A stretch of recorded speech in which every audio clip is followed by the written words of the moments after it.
Oye, un placer estar aquí con vosotros. La verdad que tenemos una mesa muy ilusionante que vamos a hablar además de, bueno, de cómo escribimos este futuro con datos, ¿no? Y yo creo que además tenemos mucha suerte de las personas con lo que vamos a compartir, absolutos expertos en su tema.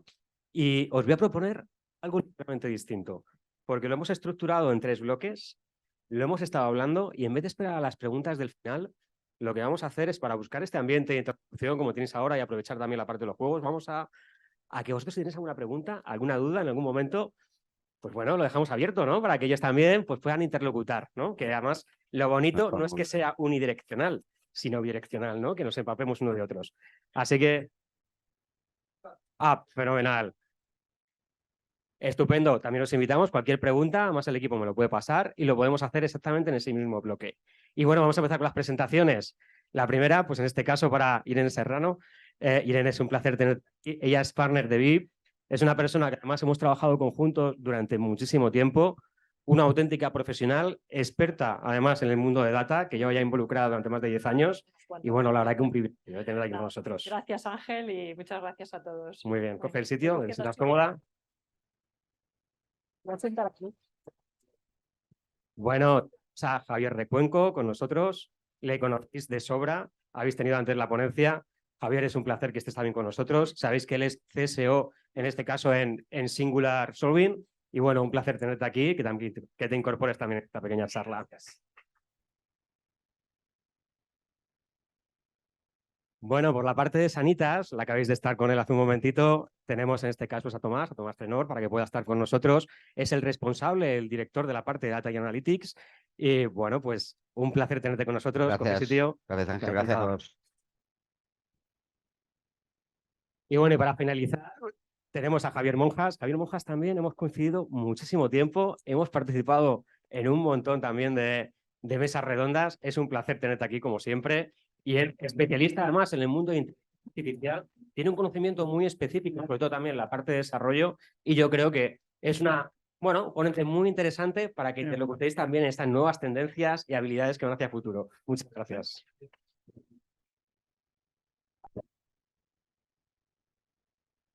Bueno, pues vamos a empezar. Bueno, bienvenidos. Bueno, voy a coger sitio. Si queréis, me pongo aquí con vosotros. Bueno, un placer. Bueno, la primera parte, sobre todo el bloque, lo que nos gustaría... ¿Bien por aquí? ¿Sí? ¿Con estar de espaldas? Perfecto. Bueno, la primera parte lo vamos a poner en esta conversación, lo que tenemos casi como si estuviéramos charlando un día con un café, ¿no? Y poder comentar. Me gustaría dedicarla un poco más a la parte de desafíos.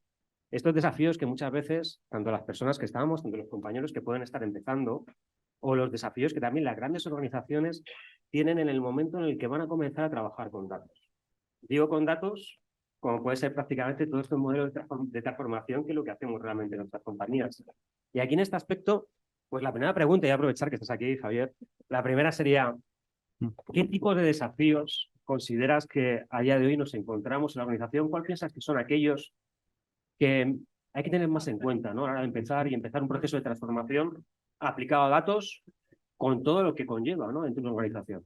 A ver, yo es que llevo en el data management desde mediados de los 90, entonces digamos que ya hemos visto llover un poco y los problemas curiosamente siguen siendo los mismos. O sea, hay un problema cultural, o sea, no hay una tradición de construir, o sea, hay un montón de gente que repite un montón de mantras desde el punto de vista de data centricity, customer centricity, pero no está realmente incorporado dentro de la cultura.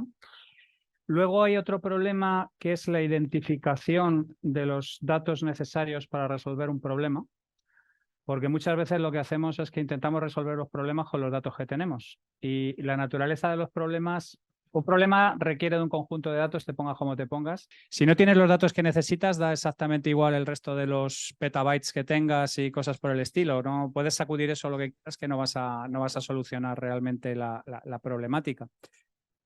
Luego, por ejemplo, hay muchísimos problemas en temas como el profiling y la obtención de información de zero party data, que es algo que es complicadísimo porque requiere de una serie de sutilezas psicológicas que normalmente no nos hemos preocupado en aprender. Y luego, además, Internet nos convenció de que a base de sondas anales podían sacar de nosotros toda la información que requerían. Entonces, el mundo del dato es un mundo fascinante. De los 5 atractores que he hablado antes, 2 de ellos tienen que ver directamente con el dato.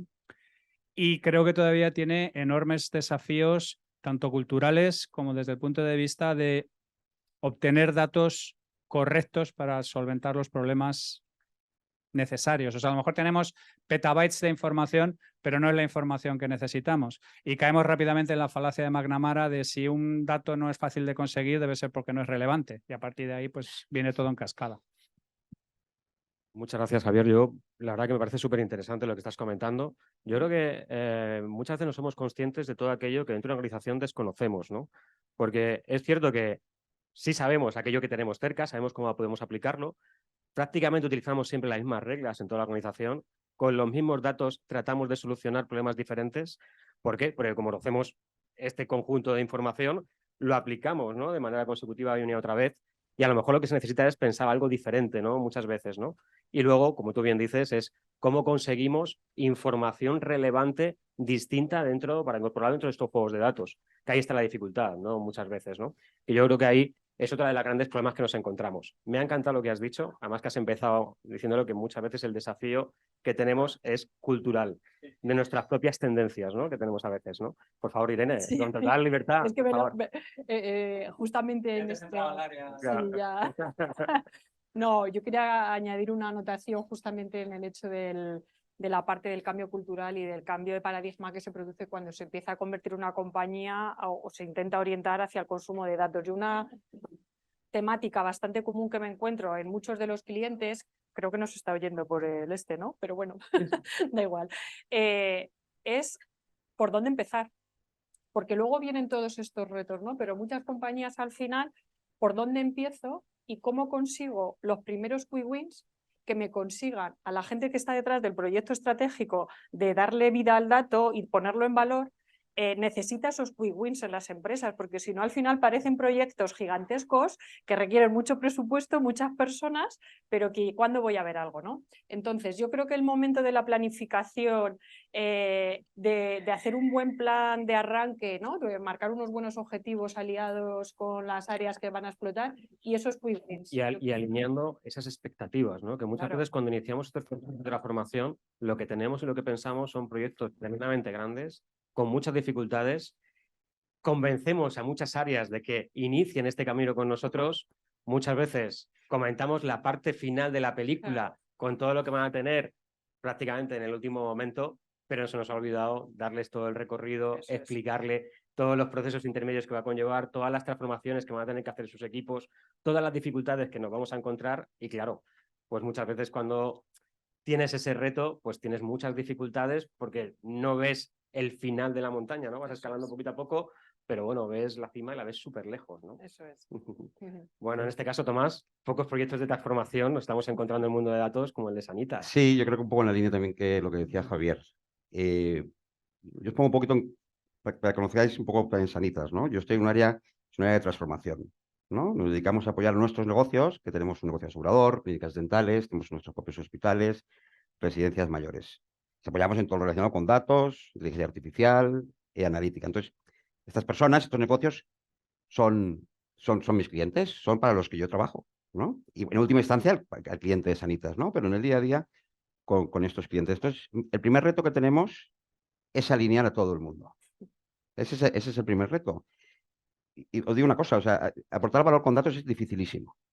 Y nunca, y esto humildemente un consejo que lanzo, nunca un equipo de datos, solo con gente de datos, va a conseguir aportar valor a un negocio. Tenemos que crear equipos multidisciplinares, que esto se habla mucho, hay metodologías, yo creo que es todo más sentido común, pero hay que poner al negocio alineado, al de tecnología alineado, al de legal alineado, al de privacidad alineado, ¿no? Al financiero también, ¿no? Al Muchas financiero veces. alineado. Y muchas veces nos encontramos desalineamientos por la propia estructura de la empresa, porque los incentivos propios de cada uno no están alineados, ¿no? Entonces, siempre un trabajo inicial donde yo le pongo muchísimo énfasis en mi equipo de entender muy bien los objetivos, muy bien el problema y que estemos todos alineados y que sepamos este proyecto dónde va, puede fracasar o no, pero todos sepamos dónde va. Y pasa muchísimas veces que llevas un proyecto, estás dos meses trabajando y una persona creía que estábamos construyendo una cosa y otra persona creía que estábamos construyendo otra. Ese es el primer desafío. Con lo cual, los primeros pasos de un proyecto son críticos. Y si no hay alineamiento, no deberíamos desarrollarlos, ¿no? Porque hay una inversión de recursos, tiempo y mucha frustración. Y luego también, lo ha comentado Javier, el segundo desafío es los datos, ¿no? Que los datos estén listos para consumir, ¿no? Que representen fielmente el proceso de negocio que tú quieres modelar, es muy difícil. Es muy difícil y pocas empresas lo consiguen, ¿no? Entonces, hay que hacer muchísimo trabajo, ¿no? Dentro de un equipo de Data Analytics, ¿no? Hay parte de gobierno de datos, parte de ingeniería, para conseguir, oye, que la mayor información esté lista para modelar. Pero pocas veces pasa. O sea, dentro de un desarrollo de, si queréis, un modelo para predecir qué clientes se van a dar de baja, que es el clásico ejemplo de Cher, ¿no? Que entre el 60 y el 80% del trabajo va a ser la extracción, no, porque igual el dato lo tienes, pero preparar ese dato para que presente fielmente el negocio. Y muchas veces los datos no hablan solos. O sea, el dato crudo no dice nada. Tienes que aplicar una lógica de negocio, eso tienes que tener un equipo con gente de negocio que te explique. Entonces, puedes preparar el dato y luego lo puedes modelar. Normalmente, yo esto me lo he encontrado muy pocas veces, el algoritmo, el tipo de modelo que utilizas, nunca suele ser el desafío, y menos ahora, ¿no? Nosotros tenemos procesos que le damos más o menos a un botón y prueba 10 algoritmos, los evalúa y más o menos puedes decidir, ¿no? Pero es muy importante tener resuelta la parte de antes y es un desafío que a día de hoy yo creo que aún hay que hacer mucho y hay herramientas hay muchas cosas que se hacen bueno, pues, para sobrevivir a esos problemas, ¿no? Pero esas serían las dos cosas, alineamiento con negocio y tener la información adecuada, ¿no? Muy en la línea con lo que decía Javier. Muy interesante lo que comentas, Tomás. De hecho, prácticamente en la mayoría de las metodologías actuales, sobre todo en la parte de ciencia de datos, el primer inicio que se utiliza siempre es la parte de business understanding, ¿no? Vamos a comenzar comprendiendo muy bien cuál es el negocio y luego también la parte de los datos, ¿no? Y cómo lo podemos aplicar. Es la metodología CRISP.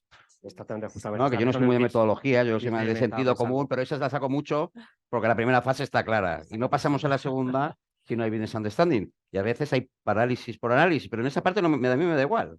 En esa parte a mí me da igual que haya un poco de parálisis, porque ¿no? Hay que sacar a flote de qué problema estamos solucionando, cómo lo vamos a accionar y qué nos va a traer, ¿no? Qué beneficio va a traer a nuestros clientes y a la compañía en general. Claro. Súper interesante. Javier, hemos sacado este tema en la parte de desafíos, forma parte de tu especialidad también, ¿no? Yo voy a ir mucho por el lado de Tomás. Yo creo que a mí una parte que me mata siempre es el tema de diseño. Es decir, tú quieres un modelo, el que ha dicho, por ejemplo, el modelo que ha dicho Tomás, va a hacer un modelo de Chan, de baja, ¿no?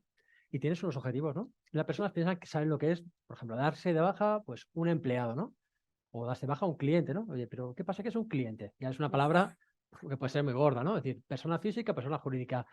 Si es jubilado, me entra, si es un banco, le puedo conceder una hipoteca, si tiene menos de 18 años, si es empleado, si es entidad pública, si me está impagando. Es decir, hay un diseño, es decir, que hay que bajarlo. Yo siempre digo que hay que hacer como una especie de texto legal. Para mí, como dice Tomás, el algoritmo quizás es lo de menos, pero esa parte de diseño cuesta, ¿vale? Y inclusive hay veces que lo has hecho con mucho cariño y te das cuenta cómo te has dejado alguna cosa a lo largo de cuando va el proceso.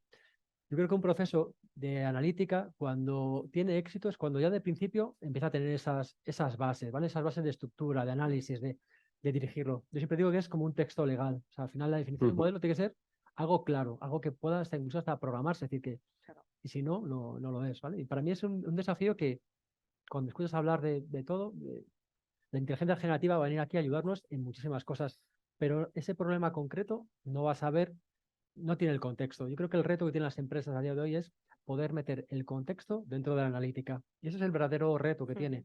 Sin comprender lo que dice el negocio, es difícil que un modelo funcione, ¿no? Porque hay mil cosas detrás de, incluso aunque funcione, luego a lo mejor no puede aplicarse en la empresa. Es decir, oye, es un modelo cojonudo, pero es que yo no puedo aplicar un modelo de detección de fraude en el invento. En Iberdrola, que están por aquí, porque no puedo ir a buscar una inspección aquí y otra allí, ¿no? Tengo que hacer otra forma, ¿no? Entonces, ahí está yo creo que el reto principal. Me ha quedado esta frase, me parece brutal, ¿eh? Sabes que el reto realmente está en incorporar el contexto dentro de la parte analítica, ¿no?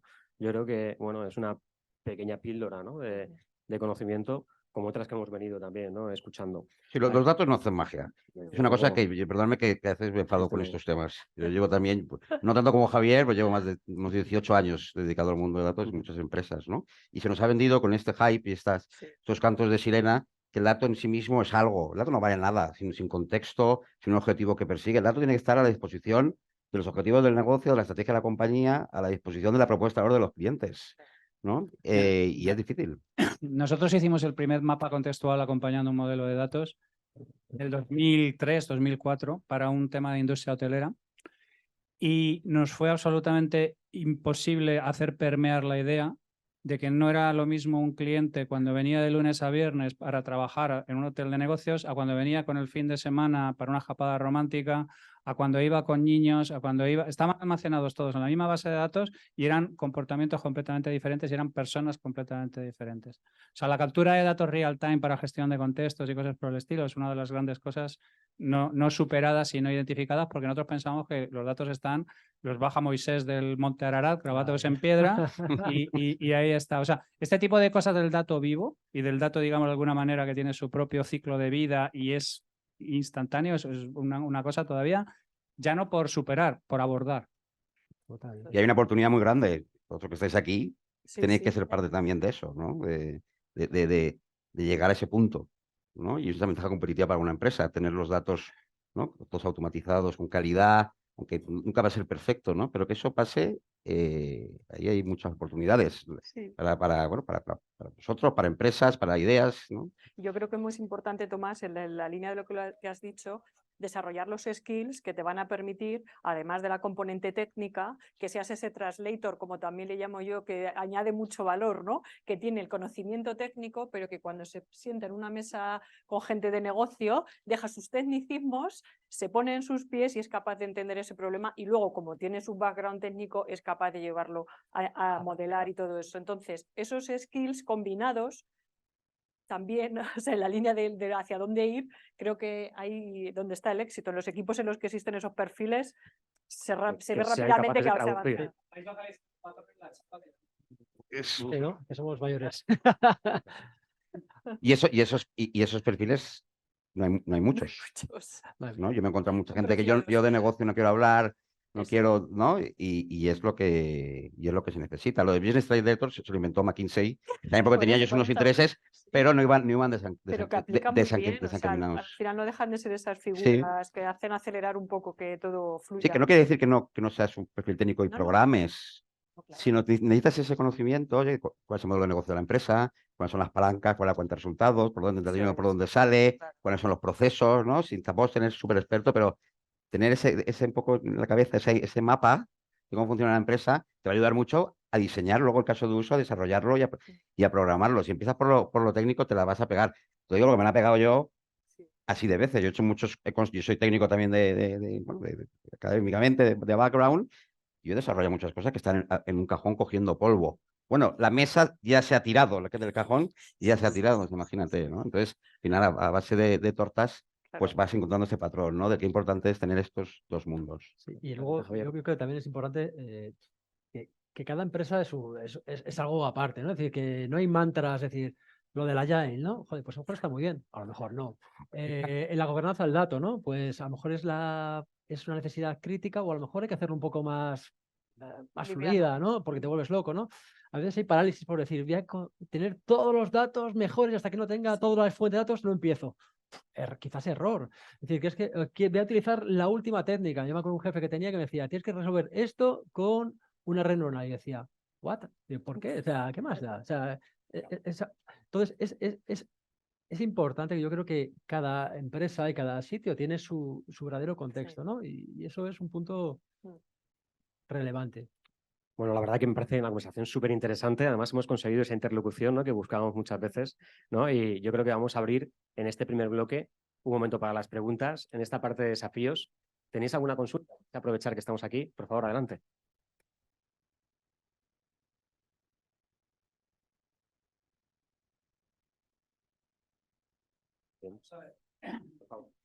A ver, los atractores hay dos relacionados directamente con datos, que es todo lo que tiene que ver con los espacios hiperpersonales, ¿vale? Que tiene que ver con que estamos consumiendo comunicación a título personal y para hacer las cosas porque necesitamos relevancia, porque estamos rodeados de un montón de cosas y si no es relevante no le prestamos atención y para ser relevante tienes que conocer quién está al otro lado, ¿vale?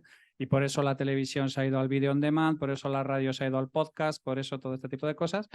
Y el otro atractor que está involucrado es, por supuesto, todo lo que tiene que ver con personotecnia y customer centricity. O sea, quiero decir, la construcción de negocios partiendo del conocimiento del cliente, partiendo del conocimiento de qué es lo que se le está ofreciendo y qué es lo que quiere. El atractor de la Agenda 2030 no está tan relacionado con lo que tiene que ver con datos como esos dos. Pero solamente esos dos justifican que dos de las fuerzas más potentes que están desgarrando todos los negocios tienen que ver directamente con los datos, con la gestión de los datos, con el entendimiento de los datos, con el procesamiento de los datos y con los problemas que llevan aparejados, que solamente hemos abierto un poco la lata de gusanos, que hay muchísimos más. Un ejemplo de la Agenda de 2030 es, por ejemplo, Alemania cargándose su industria automovilística porque la presión social les obliga a tomar decisiones completamente en contra de sus propios intereses.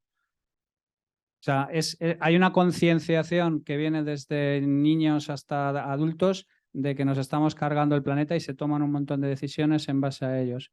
Y es verdad, hay una cierta... Y la gente piensa que es la típica cosa para hacer greenwashing y para pintarse la cara y cosas por el estilo, hasta que Alemania toma este tipo de decisiones y manda una onda sísmica en toda la Unión Europea para cuestionarnos nuestro futuro energético. Bueno, ¿alguna pregunta más? ¿Hasta aquí? Por favor, adelante.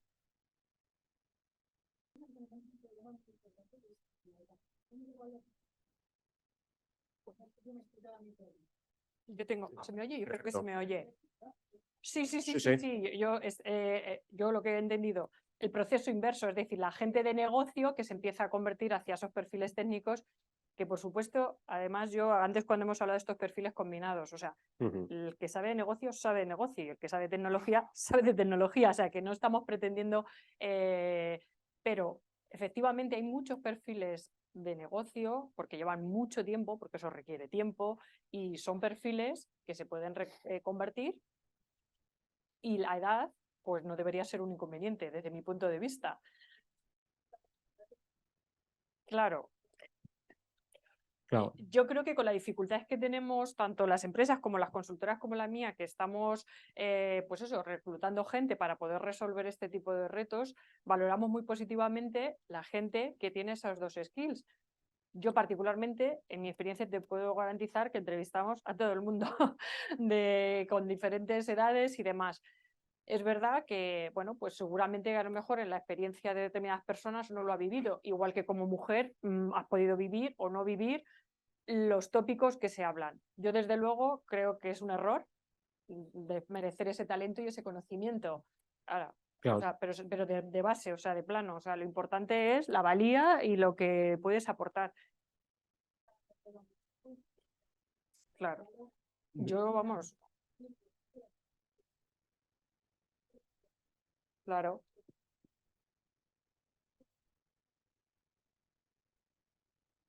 Sí, claro. Claro. Yo creo que ese es el camino, porque además hablamos permanentemente de la escasez de talento, de lo que acabamos de decir, de perfiles mixtos que aportan cada uno un valor dentro de los proyectos. Y estos son los que son más codiciados porque son difíciles. Entonces, no hacerlo sería, yo creo... Exactamente. Yo creo que, por complementar, estoy totalmente de acuerdo con Irene, que además hemos trabajado y lo hemos vivido, ¿no? Y hemos contratado a gente. Pues yo recuerdo que hemos incluso incorporado algún delivery manager con toda su experiencia, que le quedaban, ¿cuánto? Eran 6 años, ¿no? Para jubilarse, ¿no? Y sin embargo, toda la experiencia que tenían en el mercado, fenomenal, la incorporación de Joaquín en aquel momento, ¿no? Por poner un caso, ¿no? La actitud, la experiencia que aportaba el resto del equipo, ¿no? Era lo que necesitamos entonces, porque éramos un equipo súper joven y tener una persona, un delivery manager que se acercara al cliente con todos los conocimientos tecnológicos, que venía además de un gran, en este caso, pues de una gran compañía como era Teradata, ya muy alejado de lo que hacíamos en el mundo cloud, pero con todo ese pozo de conocimiento tecnológico que ayudaba también a los chavales más jóvenes a incorporarse y a tener ese toquecito de paciencia, ¿no? Esas personas que han jugado ya muchas finales, que saben que su momento va a llegar, ¿no? Yo creo que todos los grandes compañías y los que estamos incluso las startups tienen programas de reskilling. Creo que el conocimiento de negocio es algo fundamental y es lo más difícil de incorporar. El conocimiento técnico a día de hoy, como todo va tan deprisa, y sobre todo lo que vimos ya en el mundo de data, que ahora la data está inundado en el mundo cloud, y sobre todo en el mundo de la programación, sobre todo en el mundo Python, ¿no? Y sobre todo con los nuevos, pues sobre todo la inteligencia artificial generativa, lo que va surgiendo es todo súper rápido. En 2-3 años puedes incorporar mucho conocimiento de una tecnología concreta. Pero claro, toda la experiencia, ese bagaje anterior, ese conocimiento de negocio, todo eso te lo da, pues, bueno, haberlo vivido con ese pozo de sentido común, ¿no? Por eso es tan importante tener equipos mixtos en este aspecto, porque no hay unicornios, ¿no? Yo creo que... Sí, por favor. Si quieres.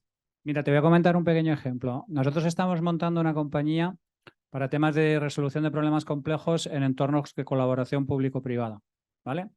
Pues uno de los main thinkers, porque al final del día tiene 73 años. 73. O sea, el asunto es, según la demanda de las compañías va hacia más brains, más capacitación, más valor añadido, por decir de alguna manera, nos iremos quitando la tontería del edadismo. Porque el asunto es que mientras la compañía lo que requiera sea energía, impulso y el relativo bajo valor añadido, entonces es una compañía que lo que quiere es mantener las filas lo más joven posible.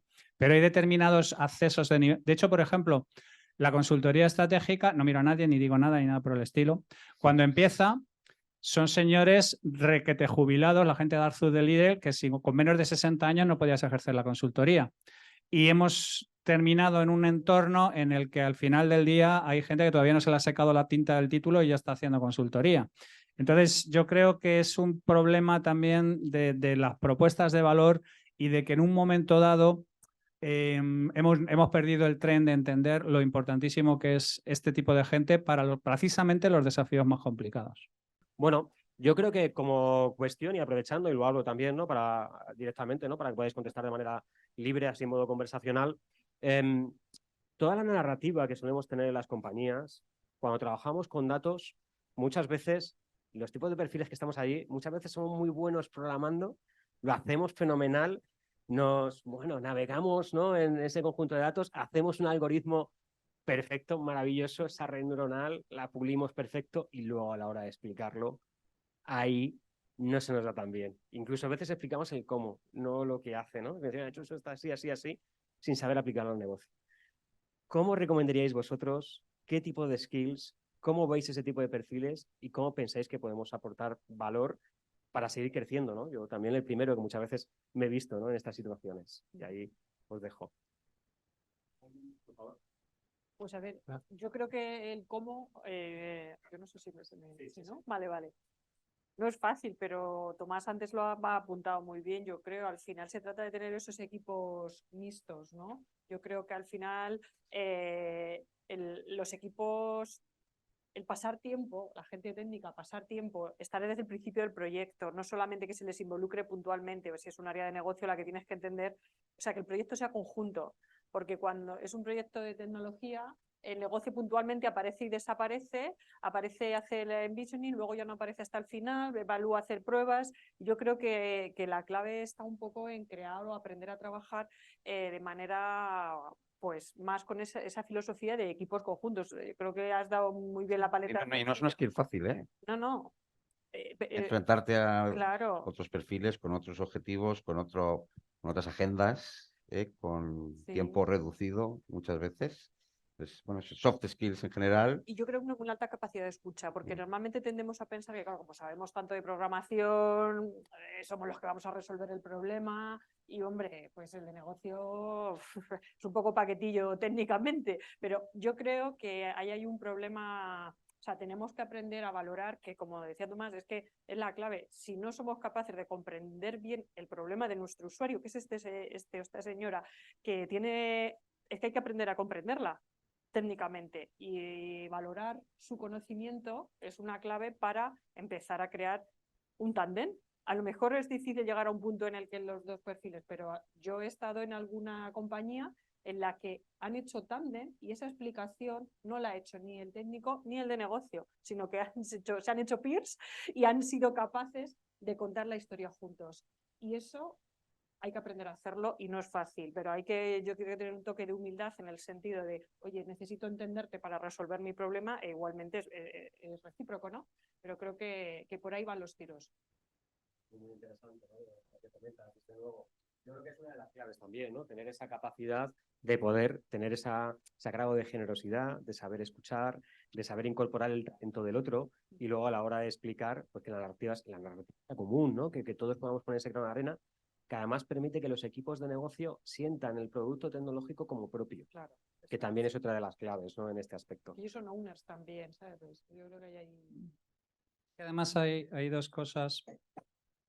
Hay dos niveles de hibridación, ¿vale? El primer nivel de hibridación lo he mencionado esta mañana cuando daba el perfil del Data Scientist, que el Data Scientist perfecto es la superposición de un experto en comunicación, un experto en matemáticas, un experto en estadística. Hay un montón de cosas que tienes que hibridar. Si queréis echarle un vistazo a dos libros, por ejemplo, que hablan de esto profundamente, uno es Range, de Brian Epstein, otro es The Rise of the Neo-Generalist, de Neil Mikkelsen, que todos hablan exactamente de lo mismo, que cuando estamos enfrentándonos a problemática no especialista, problemática que desconocemos, problemática compleja, la persona que tiene una amplitud de miras superior al hiperespecialista está mucho más preparada para poderlo gestionar. Esa es la hibridación tuya, pero es que luego viene la más graciosa, que es la hibridación del equipo, ¿vale? Yo suelo mencionar Ocean's 11, ¿no? O sea, si tú quieres asaltar el Bellagio, que es el casino más protegido de Las Vegas, en el que además está el mayor cabrón que hay en todo el strip y que encima se está zumbando a tu ex, necesitas lo mejor de cada casa, ¿vale? Necesitas un equipo de killers y claro, necesitas al contorsionista, necesitas al de explosivos, necesitas al de comunicaciones, necesitas al informático. Vale, pues tengo noticias para vosotros. ¿Esos orquestan solos como en la peli? Por aquí. Compiten entre ellos, se matan entre ellos, unos celos que te mueres, no se entienden los unos con los otros. Hay una disciplina que yo doy mucho a la chapa que se llama orquestación cognitiva, que se encarga de hacer todo eso. Que normalmente se la encasquetan al pobre project manager, que lo único que se le preocupa es de que la cosa esté en tiempo y en presupuesto. Y todo lo demás, si tenéis problemas, o vais al psicólogo y se lo contáis. Entonces, para conseguir este objetivo, esa doble hibridación es necesaria. Y una es difícil, pero la otra es muchísimo más difícil. Muy buena.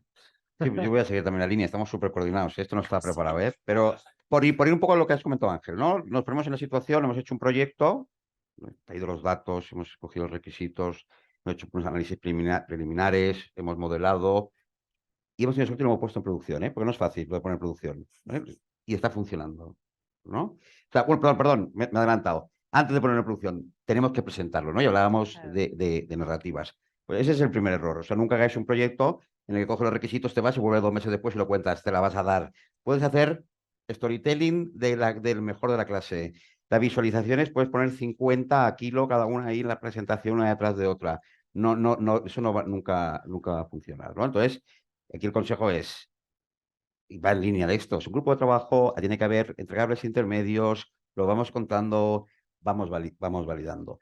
Si aún así, por las circunstancias de las empresas, que a veces son así, te pasa esto, que a mí me ha pasado también, he tenido que coger los requisitos, irme a una esquina en una habitación en el parking, en la -2, con 4 tíos, amigos, y vamos a programar, ¿no? Y luego sales, lo tienes que contar, pero lo que tienes que hacer es ponerte en la situación de la persona que te va a escuchar, en la audiencia, y conocer cuáles son sus objetivos, sus incentivos. Iba a decir una palabra, no lo voy a decir, qué le emociona, ¿no? ¿Qué le mueve? Y cuando tú generes esa relativa, esa presentación, vaya todo de acuerdo en eso, ¿no? Primero empieza con algo que le guste, ¿no? Tú dile, vemos una oportunidad de mejora de este proceso, de esta magnitud, o en este rango, tras el análisis realizado. Ese proceso que mejora es un proceso que tiene unos incentivos relacionados, con lo cual igual gana más dinero al final del mes, por eso luego le va a gustar, ¿no? Y luego selecciona muy bien cada mensaje que le das. Evitemos, como decía antes, gráficas por gráficas, presentaciones por lo justo y necesario, ¿no? Y, como decía, ponte en su lado. Antes de hablar con él, hazte a ti muchas preguntas, ¿no? Si yo soy él, y sé muy malo contigo mismo, ¿no? ¿Y eso cómo lo has sacado? Y eso no está bien, ¿no? Entonces, ese ejercicio de auto, ¿no? Bueno, pues autopasarte el algodón a ti mismo, ¿no? Pues si me permitís, es muy bueno para esas situaciones de que vas desnudo a jugártela y si sale mal, puede pasar muchas cosas, ¿no? Que no debía ser la situación, que hay que equipo multidisciplinar, integrales intermedios, ir avanzando, iterativo, porque los proyectos de datos hacen así. Y proyectos en general, pero ¿no? Eso es mi experiencia. Al final, para mí, el proyecto de datos es algo que se vende muy bien, ¿no? De primeras, ¿no? Todo el mundo lo quiere comprar, todo el mundo dice, va, maravilloso, ¿no? Hace muchos años me decían, mueves la costelera, Javier, y me da resultados, ¿no? La costelera siempre se ha llamado diferentes cosas. Yo me doy cuenta que primero las empresas tienen que tener una visión a medio y largo plazo, que es muy difícil encontrar proyectos en los cuales de repente ganes cientos de miles de euros con un proyecto. Los hay, pero son los menos, ¿no? Lo que exige es un camino a medio y largo plazo que hace que a lo mejor a los 6 meses no tengas un delivery potente que diga justifica la inversión que estoy haciendo, ¿no? Y que al año empiezan a ver cosas, pero digan, oye, que llevo gastado 1 millón de euros con vosotros, que esto va fuera, ¿no? Entonces, ¿es el futuro? Pues yo creo que sí, ¿no? Al final tú ves las compañías tecnológicas que están arriba, dentro del market capital, ¿no? Decir, oye, pues ¿cuáles son las primeras? Pues tenemos a Microsoft, tenemos a todas son, casi todas con un componente Google, todas componente tecnológica. Los datos valen, está claro, ¿no? Pero sí que es importante saber que es un camino a largo plazo y que ese compañero de viaje donde te metes es súper importante, ¿de acuerdo? Es decir, empresas que a lo mejor no están tan dispuestas a dar ese cambio o que lo hacen de manera más tímida y eso... Todo lo que dices, porque claro, es verdad, ¿no? Estamos en un ciclo que en el fondo trabajar con datos es entrar casi en un ciclo de Deming, ¿no? Es un proceso de mejora continua constantemente, ¿no? En ese tipo de desarrollos que vamos haciendo. Y me voy a poner en el otro lado, ahí, Javier. Muchas veces también nosotros como los perfiles lo que caemos es en la parálisis por el análisis, sobre todo los perfiles que procedemos del lado más técnico, ¿no? Y estamos, ¿cuándo realmente es la pregunta? ¿Cuándo tengo que parar de dejar de perfeccionar un algoritmo? ¿Cuándo tengo que decidir que ese objetivo ya está cubierto y no tengo que seguir invirtiendo porque la curva de inversión para lograr un objetivo, ya sabéis, ¿no? Cómo funciona, ¿no? Que al principio funciona muy bien, pero luego lograr un mayor impacto, un impacto, pues me requiere muchísimo más esfuerzo, ¿no? Entonces, ¿en qué momento paramos, no? Ahí en tu experiencia, sé que es Ya, muy esto complicada. es como Antonio López decirle cuándo para de pintar un cuadro, ¿no? Es decir, ¿cuándo acabas de darle detalle, ¿no? Para mí siempre está lo óptimo y lo perfecto, ¿no? Entonces llega un punto en el cual valorar dónde está el punto en el cual, oye, ya tienes un producto con calidad aceptable y que el esfuerzo que vayas metiendo, oye, siempre va a mejorarlo, ¿no? Es decir, si tú le echas más cariño, más tiempo, ¿no? Pero a lo mejor ya no mueve tanto la aguja, ¿no? No tengo la receta, Ángel, ojalá tuviera, no sé contestarte, ¿vale? No, pero... Si tienes el objetivo claro, tú puedes evaluar que lo que está ocasionando la parálisis, o sea, qué relación tiene lo que está causando la parálisis con el objetivo que persigues. Si la relación es muy poca, pasa página. De hecho, yo he vivido, y tú recordarás alguna, Javi, en el pasado, de broncas entre los científicos, de qué contraste de hipótesis utilizar, porque sabéis que funcionan las distribuciones, se puede utilizar unos u otros, pero días, horas, eso daba igual, no cambiaba el objetivo ni avanzaba el proyecto para adelante. Y era un tema, también no sé si lo encontraremos, ¿no? Pero es importante, de los egos y de este mundo de los datos hay que entrar con muchísima humildad y no da igual, y da igual el tipo de contraste, da igual el tipo de algoritmo, lo que importa es ayudar y aportar valor a quien sea. Y por terminar, ya te lo he comentado. Si hay poco de parálisis en la definición del objetivo y relacionado con esto, tampoco pasa nada. Hay que ponerse fechas límite a las fases de los proyectos y la tienes, pero ahí puede haber parálisis. Pero en cosas que luego no van a impactar al resultado, no entremos, ¿no? Y muchas veces entramos por intentar demostrar que mi opción es la correcta, ¿no? Entonces, y todos hemos caído en eso. Yo creo que también el hype del Big Data y de las .com, los pure players del mundo tech ha tenido que ver en arrastrarnos a que creemos que somos magos cuando somos unos currantes como todos los demás. ¿Sabes?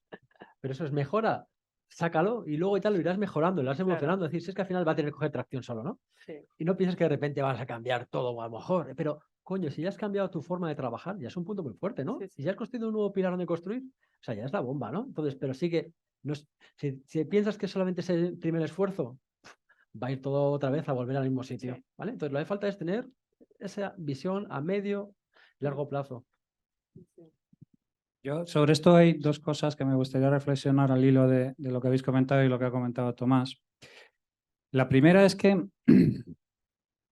em, todo el tema este de la gestión de los egos lo has circunscrito al mundo del dato, porque es de lo que estamos hablando aquí. Pero yo os puedo asegurar que en un equipo de monjes Shaolin que hayan eliminado por completo el deseo, ahí hay hostias como panes. ¿Vale? Yo soy esta parte de la orquestación cognitiva, yo trabajo mucho con Belvin, que era un especialista en gestión de grupos. Belvin tenía un concepto que a mí me encantaba, que eran los equipos Apolo, que eran los equipos formados con gente con superdotación intelectual. ¿Vale? Los equipos Apolo fracasaban siempre de la manera más miserable que os podéis imaginar. Todo eran hostias, todo eran peleas, competiciones, sacadas de sable, o sea, una cosa absolutamente loquísimo lo que era aquello. Donde hay seres humanos va a haber movidas. ¿Vale? Si trabajamos con robots, no sé si la IA llegaremos también a que eso tampoco sea gestionable, pero donde hay seres humanos va a haber movidas siempre. O sea, asumidlo que es que eso es así. Y otro tema que es, yo mencioné antes en la charla a Richard Rumelt. Rumelt dice una cosa que es aplastante, que es la estrategia sin ejecución implacable no es estrategia. Entonces, cuando tú entramos en parálisis por análisis, que es una literación muy bonita, pero en realidad quiere decir que, uno, no tienes ni puñetera idea de qué es lo que tienes que hacer, o dos, es que a ti realmente la ejecución te la trae al pairo, porque a ti lo que te gusta es estar con tus gárgaras en tu esquina reflexionando sobre el número de ángeles que caben en la cabeza de un alfiler, como los arzobispos bizantinos. Entonces, esos son dos problemas que te inhabilitan por completo como estratega incluso, ¿vale? Como persona que tenga que ver con la parte de la ejecución. Entonces, efectivamente, no hay un sweet spot claro donde haya que marcar ese tipo de cosas, pero si tú tienes unas personas que claramente no están volcadas hacia la ejecución, no les pongas a hacer estrategia. Porque lo que hagan será, no sé cómo llamarlo, gárgaras, reflexiones, metafísica, llámalo lo que quieras, pero estrategia, eso es, estrategia no es. Muy interesante, la verdad que la conversación, bueno, yo estoy encantado, la verdad, de tener aquí como ponentes. Creo que es un buen momento para abrir pues al público, a los compañeros que estén al otro lado. Al respecto, ¿tenéis alguna pregunta? ¿Queréis consultarnos algo? Este es vuestro momento. ¿No tenéis ninguna consulta desde las redes? Si tenéis por aquí. Bueno, yo voy a aprovechar este momento ya para saltar, ¿no? al tercer bloque, que es precisamente el que da nombre a la mesa redonda que teníamos, ¿no? De cómo estamos dirigiéndonos hacia el futuro. Y yo aquí quería preguntaros que todo lo que hemos hablado mucho de capacidades, hemos hablado mucho también, sobre todo al principio, ¿no? De ver cómo estamos orquestando todos estos proyectos de datos. Y ahora yo lo que quiero pediros ya es desde el lado un poquito más vuestro, es cuáles son aquellas tecnologías, aquel momento en el que estamos viendo la parte de datos que resultan más atractivas. Sé que esto es muy individual, porque cada uno tendremos una visión muy aplicada a nuestro campo, pero ¿qué pensáis que es más excitante o qué nueva tendencia que nos estamos encontrando, que surgen muchas, os resultan como algo que decís, yo creo que esto realmente llama la atención, ¿no? Y puede ser muy, muy positivo dirigirnos, ¿no? En esta posición hacia el futuro. Y ahí lo dejo, ¿no? También. ¿Cuál os parece? ¿Cómo lo veis? Abrir. Me lanzo yo. Bueno, muy relacionado con lo que hacemos en Sanitas, por supuesto, ¿no? Yo estoy muy ilusionado y soy muy positivo de los efectos que pueden tener la aplicación de los datos, la analítica y la inteligencia artificial en el mundo estrictamente clínico, donde hay los mayores desafíos en cuanto a calidad de la información que os podéis imaginar. Es una información que está disgregada, hay estructurada, semiestructurada, desestructurada, ¿no? Tienes constantes vitales, tienes radiografías, tienes tags, tienes el lenguaje natural, ¿no? Que son las notas clínicas, lo que pone un médico cuando tú vas a la consulta. El paciente presenta dolor abdominal, lo típico, ¿no? Entonces, por ejemplo, nosotros en Sanitas estamos ahora trabajando en colaboración con la Universidad de Valencia en un desarrollo de un modelo de predicción de caídas para gente mayor, ¿no? En las residencias, tanto las nuestras como las todas, hay muchas caídas, ¿no? Las caídas, desgraciadamente, derivan muchas de ellas en operaciones de cadera, y estas de cadera son muy delicadas para la gente mayor y en un gran porcentaje, pues, desgraciadamente, termina falleciendo, ¿no? Entonces, creo que podemos estar en disposición ya de crear alguna herramienta para, pues, nuestros médicos y nuestros profesionales asistenciales de las residencias, no solo de las nuestras, y esto es un trabajo que estamos haciendo un poco más de carácter de investigación y es algo que compartiremos con la comunidad científica, en cuando terminemos, ¿no? con el proyecto, pero creo que podemos crear algo que pueda ayudar, aunque sea un poquito, porque al final aquí volvemos a lo humilde, ¿no? Y en el terreno clínico hay que ser aún más humilde. O sea, no vamos a salvar vidas, vamos a dar herramientas que creemos que vayamos mejorando de manera iterativa, ¿no? Pero yo sí que creemos que podemos bueno, pues ayudar a reducir las caídas. Solo con reducir unas cuantas puedes reducir alguna operación de cadera, puedes salvar alguna vida, ¿no? Y para nosotros esto es nuestro KPI, nuestro objetivo es que salvar una vida, ¿no? Mira lo humildes que somos, que no sé si lo conseguiremos o si lo conseguimos, igual no lo sabemos, ¿no? Pero eso es a mí lo que me mueve todos los días y donde creo bueno, bueno, va a venir mucho avance. Creo que aún no estamos jugando el partido juntos, ¿no? Yo creo que cada uno está haciendo la guerra por su cuenta, pero creo que la oportunidad para mejorar la vida de las personas, ahora que vamos a ser mucho más, vamos a llegar, pues, a vivir más años, ¿no? Va a haber muchos años que vamos a tener, bueno, pues muchas enfermedades, ¿no? Bueno, que vas a poder controlar, pero vamos a poder conseguir mejorar la vida también, pues, de los últimos 10, 20 años de las personas. Y eso, pues, es como lo que a mí lo que me mueve. Me encanta lo que dices, ¿no? Porque además yo creo que el impacto que está teniendo sobre todo la inteligencia artificial en el mundo de la salud, creo que es absolutamente brutal. Creo que empezamos a ser conscientes a raíz del COVID, ¿no? Donde empezamos a trabajar realmente con estudios muy potentes que trabajaban en este aspecto. Yo recuerdo varios, incluso que hayamos trabajado también juntos, que hemos tenido en algunos de ellos en grandes compañías, también aquí en España, y recuerdo proyectos que tienen un alto efecto, por ejemplo, en diagnóstico, ¿no? Y pienso en diagnóstico de cáncer, por ejemplo, del tratamiento que se puede hacer, como conociendo el histórico, cómo estos algoritmos son capaces de decirnos algo que al ojo humano se le escapa. Y esa información la puede transmitir después al decisor, que evidentemente son los médicos, son los expertos, que lo que permiten es trabajar con la mejor terapia posible, ¿no? Y yo creo que ese pequeño saltito que tú dices, muchas veces no hace falta el algoritmo que dé algo maravilloso ni que salve todas las vidas, sino que por lo menos aporte la información fidedigna y exacta a la persona que tiene que tomar la decisión en un tratamiento que muchas veces es crítico, ¿no? Muy interesante, Tomás. Hombre, sin duda el sector en el que trabaja Tomás pues es apasionante. O sea, yo creo que hay, de hecho, lo que dicen, ¿no? De la medicina del futuro es la preventiva y no la curativa. Toda esa parte realmente preventiva y de identificando patrones que anticipen, pues hay tanto por hacer realmente que casi todos nos gustaría soñar que efectivamente eso va a ser así. Yo la verdad es que creo que toda la parte pues toda la potencia que hay ahora mismo en toda la parte en todos los clientes últimamente que voy, ya sé que la palabra de moda hemos dicho que va a aparecer sin ninguna duda, pero toda la parte de la IA generativa abre unos paradigmas nuevos para pensar en resolver ciertas cosas de mejoras en todos los sectores. Yo ayer estaba en una empresa industrial y dices, bueno, pero era un ámbito industrial y podíamos llegar a pensar en cosas de evitar que un tren tenga una parada, que tenga un accidente o cosas similares, ¿no? Entonces, al final, todos los sectores se pueden ver favorecidos. Creo que hay escenarios, esto nos está permitiendo pensar en escenarios. A mí muchos de los clientes me dicen, quiero reservar un presupuesto el año que viene para hacer algo en IA generativa. ¿Por dónde empezamos? ¿Qué queremos hacer? Entonces, pues eso, lo que decías, pues marca un objetivo. ¿Cuál es un pain point de los que tengas encima de la mesa? Pues ayer, por ejemplo, por llevarlo algo muy práctico, ¿no? Pero me decía, pues mira, los ingenieros invierten demasiado tiempo, en un ámbito industrial, como os digo, en revisar documentación de hace no sé cuántos años y saber de leerse RFPs del pasado, cómo han respondido el pliego y cuál es el que mejor ha funcionado. Eso no se hace porque no se lo pueden leer.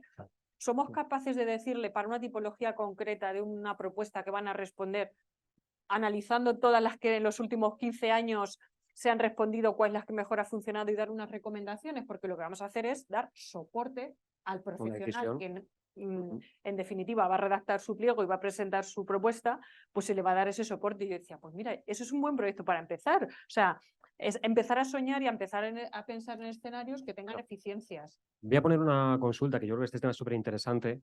Nosotros muchas veces en el mundo del dato y en el mundo de la tecnología vivimos del hype. Muchas veces vivimos y lo que ocurre es que las expectativas que generamos muchas veces son súper altas, ¿no? Ahora tenemos el nuevo hype, que es la parte de la inteligencia artificial generativa. Sí. Aprendamos del hype, perdón que te corte, aprendamos del hype del Big Data, ¿no? Claro, claro. Pero no tiene ninguna pinta que vayamos a aprender. Absolutamente, ¿no? Vale, estamos todos de acuerdo. Bueno, claro, desde luego, ¿no? Pero yo creo que sí es importante que a lo mejor nos vuelve a poner de moda, ¿no? Y nos ayuda a tener un mensaje desde el punto de vista comercial que muchas veces se abusa, ¿no? Esta parte, ¿no? Y yo creo que a veces se pierde precisamente lo que decías, ¿no? Que la importancia, Irene, de ser algo práctico, ¿no? Claro. Y utilizar esta inteligencia artificial generativa, no sé si se entiende como algo conversacional, que por primera vez somos capaces de tener una interlocución directa con una máquina y nos entiende. Claro. Y le entendemos nosotros, que es todavía más difícil, ¿no? Qué curioso. Sí, sí. Y nos sirve. Y es, o sea, yo no tengo ni idea, eligiendo un futuro con datos. ¿Qué futuro? Pues yo veo que Legal Tech, cómo está reventando, ¿no? Es decir, el tema de abogados. Veo el tema de biotech, cómo está reventando, ¿no? Es decir, el tema de investigación biológica. El otro día, hablando con una empresa también de estas industriales, estoy hace ya un año, estaban pensando cómo acelerar el proceso de creación de perfumes. Un perfume tarda en hacerlo más de 3 años. Si es una persona, un nariz, que va a una escuela especialista en Francia, tarda 7 años. Y nos hablaba de base de datos de olores. O sea, es que te rompe la cabeza la gente que lo piensa, porque claro, están con ese contexto suyo, esa problemática, y tú desde fuera dices tú, ostras, espera que me echo para atrás porque mola, pero no sabría ni cómo empezar, ¿no? Es que hay tantos puntos en los cuales va a irrumpir que yo creo que nadie sabe dónde vamos a ir. Es decir, lo que sí que nos pille trabajando y en esto, porque si no, Y soñando, y vamos andando, soñando. Yo creo que hay que vamos a andar empezar listos. a soñar para luego Sí, empezar sí. a trabajar, pero hay que atreverse un poquito Mucho, a ¿verdad? pensar en escenarios. Yo creo que es importante lo que dices del super hype que hubo de quiero hacer algo en Big Data y no sé el qué. Saquemos lecciones aprendidas, no lo vamos a quitar, pero yo creo que sí que hubo Sí. lecciones aprendidas en el sentido como decíamos, de ponerte a montar data lakes sin saber muy bien para qué. Tal cual. Pues ahora hemos dicho que es lo principal, pensar, Claro. fijar objetivos, empezar por ahí para no caer en los errores. O sea, la moda está, la magia, entre comillas, que no es que sea magia como tal, ya hemos dicho lo que hay que hacer para que tengamos la magia, pero oye, aprendamos, pero que seamos capaces de soñar esos escenarios y hagamos un poco las cositas poquito a poco, y estoy totalmente de acuerdo, a pensar objetivos. Yo soy muy partidaria de trocear las cosas, empezar a hacer esas entregas intermedias, porque además, como va tan rápido, tienes que estar muy dispuesto a pivotar tu idea, porque de repente tú has marcado el objetivo, vas por este camino, ha salido algo y tienes que ser capaz de decir, pues esto nos hace ir para el otro lado. Y eso requiere una metodología. Sí, a ver, por entrar en esto, ¿no? La IA generativa tiene muchos casos de uso, ¿no? Sobre todo ahora mismo en call center, por la parte conversacional, que es lo más directo, pero lo que hay que evitar es intentar utilizarla porque sí, Eso es. ¿no? Hagamos un proyecto de IA generativa, oye, pues podemos hacer pruebas, ¿no? Pero no la utilicemos. Parece todo a mí, yo sigo hablando con gente que me intenta meter a capón, ¿no? Yo he visto proyectos de IA generativa más blockchain con IoT y dices, oye, y este círculo y este triángulo de las Bermudas, ¿a qué se debe si esto es un proyectito pequeño que tampoco tiene mucho recorrido más que si, Que ¿no? O sea, que yo resuelve. me he encontrado muchos proyectos en mi vida que al final se han resuelto de una manera muy sencilla, tomando una decisión o hacer una regla de negocio, y esos proyectos valen también muchísimo. O sea, entonces empleemos las cosas para lo que aportan valor, ¿no? No, entonces, a veces, bueno, lo que lees la prensa, pues en internet, o revistas especializadas, bueno, gente que viene a verte, ¿no? Y yo creo que se crea una niebla que nosotros como profesionales de datos estamos obligados de cruzarla y ver un poco la realidad. Y la realidad son las personas, los clientes, lo que pasa en la calle, y donde pasan las cosas, no en el mundo de lo posible, ¿no? Sí, pero estaba cambiando todo, ¿no? Es decir, Copilot, ¿no? ¿Cómo cambia la manera de programar, ¿no? Es decir, cambia todo, ¿no? O sea, DALI, o sea, todas estas componentes están saliendo, ¿no? ChatGPT, ¿no? Es decir, las agencias, ¿cómo han cambiado? Hasta muchos han quebrado, ¿no? Porque ya dicen, ostras, Claro. todo está cambiando y estamos en un punto en el cual no sabemos si estamos al inicio. Es decir, es que a lo mejor lo que está saliendo de ChatGPT es una risa dentro de 3 Ya. años. Entonces, ¿dónde van las profesiones? ¿Dónde van? Yo creo que nadie lo sabe, ¿no? No lo sé, ¿eh? Y que habrá que introducirla dentro del negocio, indudablemente. Que no valdrá para todo, indudablemente, ¿no? Y que el saber distinguir a veces será complicado, pero será un poco también nuestro trabajo, ¿no? Pero Y no hay que tener miedo a probar, ¿eh? O sea, que tampoco esto es, tienes que elegirlo y aciertas. Hay que probar todo lo que se haga falta, ¿no? Pero con poco cabeza y con mucho sentido común. Yo creo que falta, la verdad, que es el menos común de los sentidos, ¿no? Sí. Es lo que se dice, ¿no? Y poco Sí, lógica. yo es que quiero romper una lanza por eso, porque, claro, yo he estado haciendo regresiones y análisis y data mining con Excel y con Access. O sea, ahora la tecnología que tenemos es rocket science, o sea, es una cosa absolutamente loquísima. Y a mí lo que me haría ilusión es que se pusiera de moda pensar. O sea, no es que volviera y tal, como el yo-yo o el hula hoop o alguna cosa por el estilo. Hostia, pues ahora lo que tiene que ponerse de moda es pensar, porque nos volvemos locos con Sí, sí. los cacharritos La IA, claro, yo es que me he comido 3 inviernos de la IA, donde íbamos a la gente a pedir dinero para crear agentes móviles y te mandaban la seguridad o te sacaban los perros. O sea, no dejas de ver un poco con una cierta, decir, hostia, pues mira, menos mal, al final hemos dado con el asunto, pero yo es que estoy con Tomás, ¿sabes? Yo es que a mí lo que me gustaría que se pusiera de moda es pensar, de verdad. O sea, que volviera un IQ Pride y tal, y la gente se dedicara un poco a darle un poco, en lugar de, porque yo lo entiendo, es como entrar en una tienda de caramelos, ¿no? Te vuelve loco, ostras, qué fuerte todo y tal. Pero al final del día, la tecnología es un servicio, es una herramienta, es un tool. Me gustaría que empezaran a hibridarse cosas nuevas. He mencionado resolución de problemas complejos, he mencionado orquestación cognitiva, pero por ejemplo una cosa también que es todo lo que tiene que ver con procesos de alta variabilidad personotécnicos, como por ejemplo el acto médico. Es que tú no puedes determinar cómo has tratado a una persona en base a enfermedad, hacerlo de otra completamente diferente, no tiene nada que ver. O las hipotecas, que tú dices, oye, pues aquí tengo un proceso estándar para hacer hipotecas. De 100 hipotecas, 99 tienen excepciones que no estaban controladas por el proceso estándar. Ese tipo de cosas que se vaya hibridando con los datos. O sea, yo creo que tecnológicamente tenemos cañones nucleares, de verdad. Son unas cosas loquísimas, pero brains, pues a veces sí y a veces no. Creo que me encanta, bueno, creo no, estoy convencido de lo que dices, me encanta absolutamente, ¿no? Esta visión. A lo mejor es una pregunta del... Puede ser una pregunta. Claro.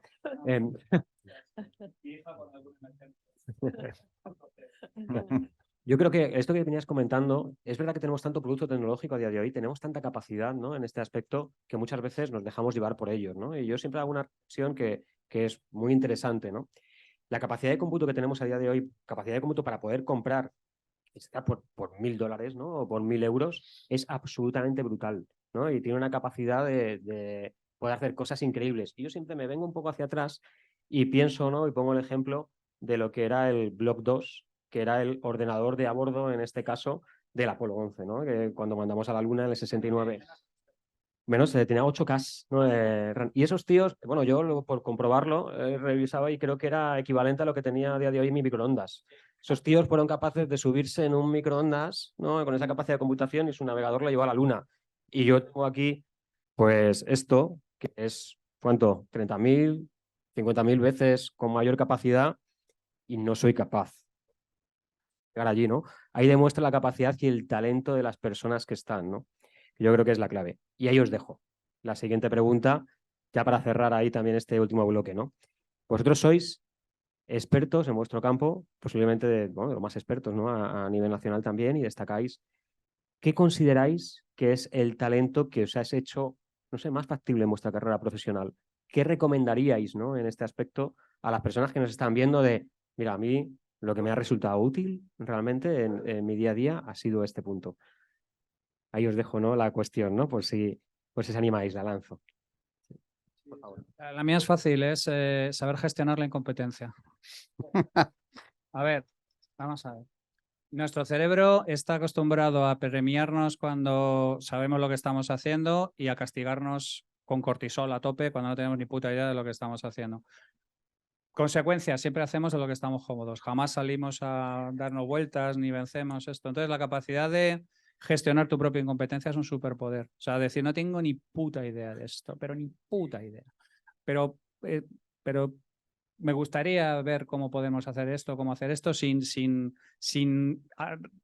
recostarnos en lo que dominamos y hacemos fantástico. Yo siempre cuento una anécdota, que es que los niños de altas capacidades lo pasan fatal cuando intentan aprender a montar en bicicleta, porque es la primera cosa que hacen que no son inmediatamente competentes.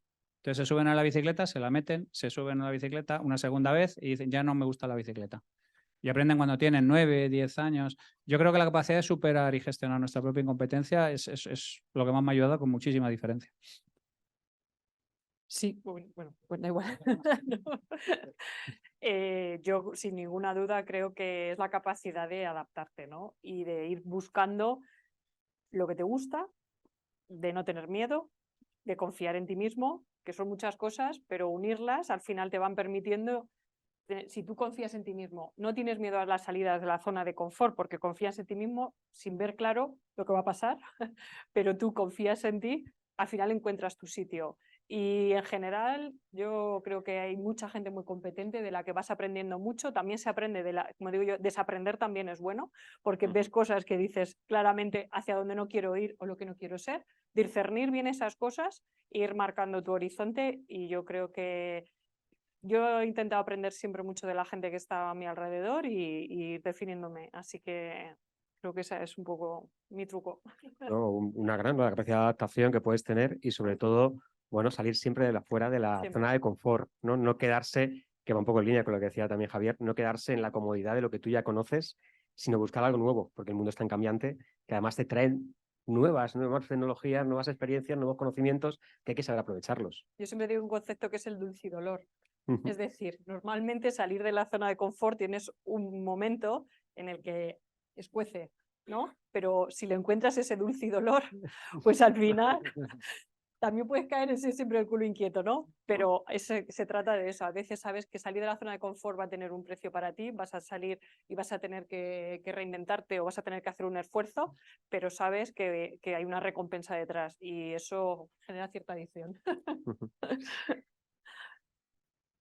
Yo le voy a robar las palabras a una persona que... bueno, voy a decir lo que me dijo una persona en un máster que hice hace ya muchísimos años. La persona era Juanjo Azcárate, no sé si cuánto lo conozcáis, el fundador, ya no sé si CEO, de una escuela, de unos cursos llamados los cursos CCC, que salía mucho en televisión, vosotros igual muchos sois jóvenes y no lo conocéis, ¿no? Él era el padrino de la promoción de mi máster. Entonces, el primer día empiezas el máster, pues me hizo una presentación, ¿no? También contando un poco su vida, su experiencia. Y dijo dos cosas que a mí me interesaron mucho, ¿no? Dijo una cosa que es, hay que decir que sí. ¿No? ¿Cómo lo entendí yo, no? Yo era una persona técnica, yo en esa época era una rata de laboratorio absoluta, ¿no? Yo estaba ahí ya en la chepa, ya empezaba a doblar, solo me gustaba estar delante del ordenador, creía que se me daba bien, pero que era mi sitio, ¿no? Yo no, yo no hablaba delante de nadie en público, yo no hacía buenas presentaciones, de hecho en mi carrera yo no abrí un PowerPoint porque no sé, no era, nosotros éramos técnicos, ¿no? Carreras muy técnicas, ¿no? Entonces me vino a decir, oye, juégatela, ¿no? Tírate a la piscina, ¿no? Entonces te dicen, ¿quieres hablar con Immune porque hay una mesa redonda? Sí. Oye, ¿quieres ir a este máster? Sí. Oye, queda con unos amigos que tienen una empresa y quieren saber un poquito. Siempre que sí, ¿no? Me dijo eso y yo me lo he tomado al pie de la letra. Y eso, ya un poco ligado con lo que hemos hablado, pues nos ayuda a salir de nuestra zona de confort, a coger esos soft skills de hablar con negocio, a presentar, a cuando no, ves unos datos que no entiendes o dices, no tiene nada que ver, o sea, porque, no sé cómo cuadra este dato con este tema de negocio.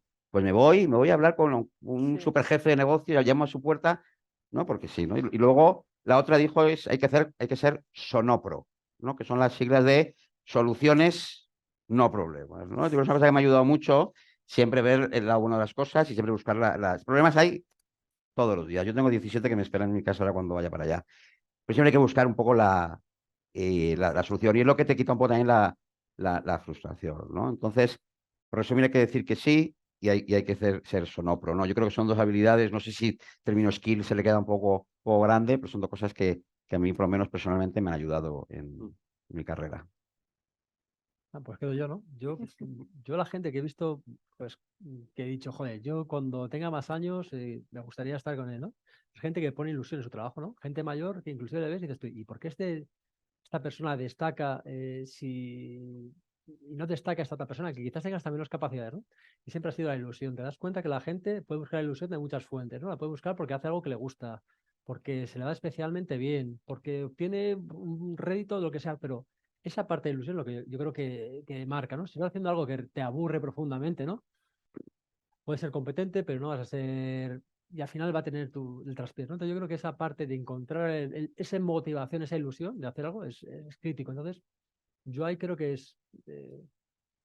para mí es el mayor motor, ¿no? Y la gente que yo he visto, yo de mayor que sé como él, es la que siempre ha marcado, siempre ha sonreído, siempre ha tenido ese punto de decir, coño, llego hasta ahí, vamos a sacarlo, ¿no? Esto que es súper jodido, ¿no? Y es algo que hay que no hay que intentar no perder y es difícil, ¿eh? La verdad que es maravilloso, ¿no? Cuando te encuentras por la mañana hay personas que van a coger las escaleras y parece que las suben con lentitud y hay otras que parecen que se las quieren comer, ¿no? Y ya primero a la mañana van con esa energía, ¿no? Con esa ilusión, ¿no? Eso Así es. la siguiente planta, ¿no? Yo creo que los mensajes que habéis dado me parecen vamos, fantástico, maravilloso. Yo me los he apuntado también, ¿no? Para seguir creciendo. Y creo que es el momento de, ya para cerrar, las últimas preguntas. ¿Queréis hacer alguna consulta al hilo de que estamos? Por favor, este es vuestro momento. Adelante. Por favor.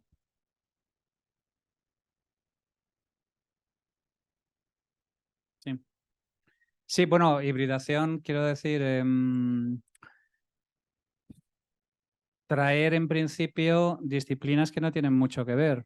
Quiero decir, salirte de alguna manera y conectar tecnología con psicología es una clara hibridación porque en principio parece que es una cosa que no hay. Entonces, yo más que esperar en profundizar, porque creo que tenemos, insisto, tecnología de la NASA, donde creo que se van a producir los mayores transformaciones es en los espacios liminales, en los espacios frontera entre exactamente los grises, en las zonas, digamos, donde hay gente que a lo mejor no es tan especialista en este asunto, pero es capaz de incorporar temas de otros proyectos. O sea, hibridación también viene, por ejemplo, si alguno de vosotros es experto en cruzar plantas, sabrá que muchas de las variedades que hay se han conseguido por medio de traer esquejes de diferentes plantas que no tenían nada que ver en un principio. A eso me refiero, a mezcla ponderada de skills, habilidades heterogéneas. Por poner ahí, yo estoy totalmente de acuerdo con lo que dices. Muchas veces, además, es que lo buscamos en los equipos, ¿no? Que sean multidisciplinares, buscamos ese conjunto de competencias y muchas veces los nuevos negocios están no en los puntos establecidos, están cuando mezclas capacidades distintas, ¿no? Y hay se me ocurren grandes compañías, muchas españolas, por poner algún caso, si mezclas un cardiólogo con alguien de inteligencia artificial, por lo que surge, pues es como hay en España, pues una startup que ahora hemos líder en el mercado en el que es capaz de prevenir, pues, como algoritmos, cuando puedes tener, ¿no? Pues un caso de angina de pecho, ¿no? Y es en ese punto en el que dos conceptos que son distintos se entremezclan, ¿no? Ahí está la magia, ¿no? En este aspecto.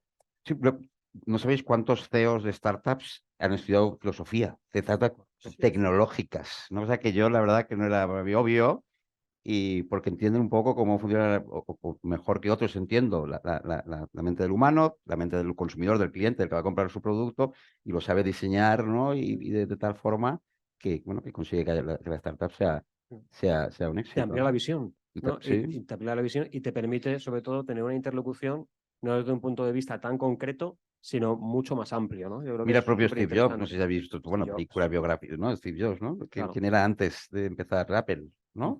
Lo que le motivaba, ¿no? Curioso. Sí, muy curioso.